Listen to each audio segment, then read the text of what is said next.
건국대학교 사학과 신병주 교수입니다. 일성록 하면 날일자 반성할 성자. 그래서 우리 예전에 나는 하루에 반드시 3번 반성한다. 일기를 쓸 때 이런 반성을 하는 이런 기록이라는 데 제목을 따왔고요. 그리고 이 일성록이 2011년 유네스코 세계기록유산에 등재가 되었는데, 사실 그 이전에 1997년에 조선왕조실록, 그리고 이 2001년에 승정원일기, 이 조선왕조 이 연대기 기록이 타 세계기록유산으로 등재될 만큼 이런 가치를 인정을 받았는데, 그 이후로는 바로 이 정조가 세손 시절에 쓴 기록이 1760년부터 시작해가지고 1910년까지 거의 단절됨 없이 국정의 아주 주요한 내용을 일기 형식으로 쓰면서도, 또 일성록의 가장 큰 특징은 강과 목으로 나누어서 그 책을 봤을 때 요 대목은 어떤 주제를 담고 있는가, 그 당시의 정치, 경제, 사회, 생활사의 아주 모습까지 장기적으로 그 내용을 담고 있기 때문에 이 조선왕조실록도 승정원일기가 지니는 또 그런 가치 이외에 또 다른 연대기 기록으로서의 우수성을 인정을 받았기 때문에 세계기록유산으로 지정이 되었다고 볼 수 있습니다.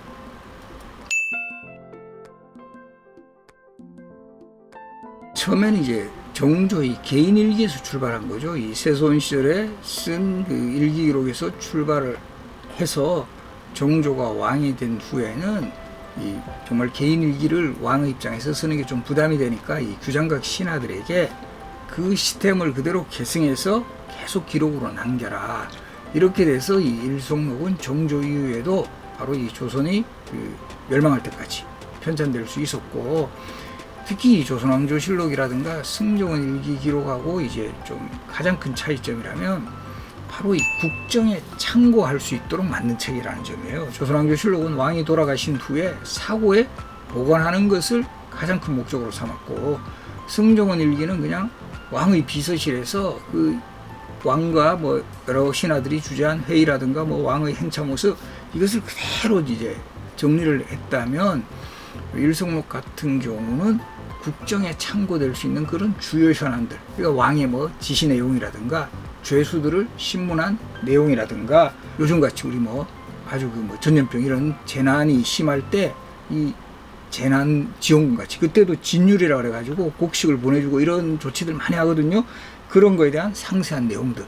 그리고 또 특히나 주목되는 것은 이 정조 같은 경우 이제 화성에 행차할 때 이 많은 백성들이 그 행차의 모습을 보고 억울한 사항이 있으면 꽹과리를 치고 억울한 사연을 글을 올리겠다. 격쟁상언이라고 하는데, 이 격쟁상언에 대한 기록이 매우 자세합니다. 이를 통해서는 그 당시 백성들이 어려움이 무엇이고 또 그것을 해결하려고 했던 왕의 그런 리더십 같은 이런 모습까지 매우 상세하게 확인할 수 있다라는 점에서는 그야말로 일성록은 이 당시 어떤 왕의 일기에서 출발했지만 결과적으로 조선 시대, 특히 조선 후기 사회 생활의 거의 모든 모습을 망라해서 기록으로 남긴 자료다라고 할 수 있습니다. 제가 지금 또 되게 행운이었다고 생각하는 게, 규장각에 이제 조교 학예연구사로 10여 년 이상 근무하면서 바로 이 조선왕조실록, 승정원일기, 일성록 원본을 직접 이제 볼 수 있었다라는 점, 이것은 정말 큰 행운이었고, 또 그런 자료의 실물을 확인하면서 우리 선조들의 어떤 이 기록 정신이라든가 이 기록을 보관하는 그런 것에 상당히 이제 좀 감동을 받기도 했는데요. 그 중에 가장 인상적인 것 중에 하나가 바로 일성록은 일부 내용이 칼로 오려진 도삭이라는 표현을 쓰는데 부분이 있어서 상당히 놀라기도 하고 이게 왜 이런 일이 벌어졌지? 라고 생각을 했는데, 그 부분은 이제 철종이 왕에 오르는 과정에서 가장 결정적인 역할을 했던 대비순원왕후가 철종의 선대에 역모 혐의로 유배를 갔어요, 강화도 쪽에. 그 기록들을 다 삭제를 했던, 이만큼 이제 그 당시에 그 집권자의 입장에서 보면 정치적으로 부담되는 이런 부분을 이제 칼로 오려낸 그런 부분이 있다라는 게 되게 인상적이었어요. 그런데 다행히 그 내용이 조선왕조 실록에 그대로 이제 그때의 정황을 알 수 있는 자료들이 실려 있어서 역시 이 실록과 또 일성록을 함께 보완을 해서 보면 더 이제 그 중요한 사실을 알 수 있다.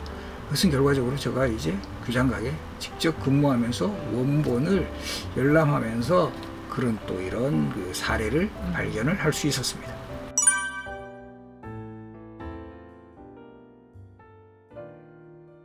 조선왕조 실록은 워낙 조선왕조의 그 연대기 기록으로서 그 내용도 충실하고, 또 이 조선왕조 실록이 뭐 번역이 되고 이것을 또 뭐 이 역사 대중 역사서 또 뭐 심지어는 만화로 표현하기도 하고, 뭐 이런 과정을 거쳐서 뭐 조선왕조 실록의 존재에 대해서 뭐 모르는 사람들은 거의 없죠.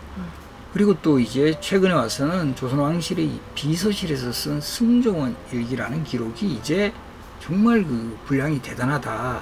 2억 4,500여만 자라고 하는데, 그리고 또 아무래도 이제 왕의 비서실에서 쓴 기록이니까 우리 지금의 뭐 청와대 비서실도 연상하면서 뭐 소위 인지도가 높아졌는데, 일송록에 대해서는 뭔가 저 승종원 일기하고는 뭐가 다르지? 또 이런 생각도 하게 되고, 아무래도 아직까지 뭐 대중화되기에는 조금은 그 뭐 번역도 다 이루어지지 않았고, 그런데 이제 한 가지 확실한 것은 세계기록유산으로 지정된 기록물인 만큼 매우 그 중요한 그 기록물이라는 점은 분명하고, 특히 정조가 이 세손 시절에 쓴 일기에서 출발을 했다. 그건 결과적으로 우리 지금도 그렇지만 이 국정의 내용을 일기 기록으로 남긴다라는 이런 전통은 어떻게 보면 지금 우리들에게도 상당히 그 뭐 우리 아마 학창 시절에 일기 항상 쓰고 이런 문화로까지 이어져고 있는 것 같아요. 그래서 이 일송록이라는 또 기록물은 우리 선조들의 어떤 일기 문화의 전통을 알 수 있다라는 점에서 앞으로 그 뭐 제목이라든가 이 내용이 확산이 되어 나가야 한다. 그런 면에서는 신성록 팀이 상당히 좀 중요한 역할 또는 의미 있는 역할을 하고 있다.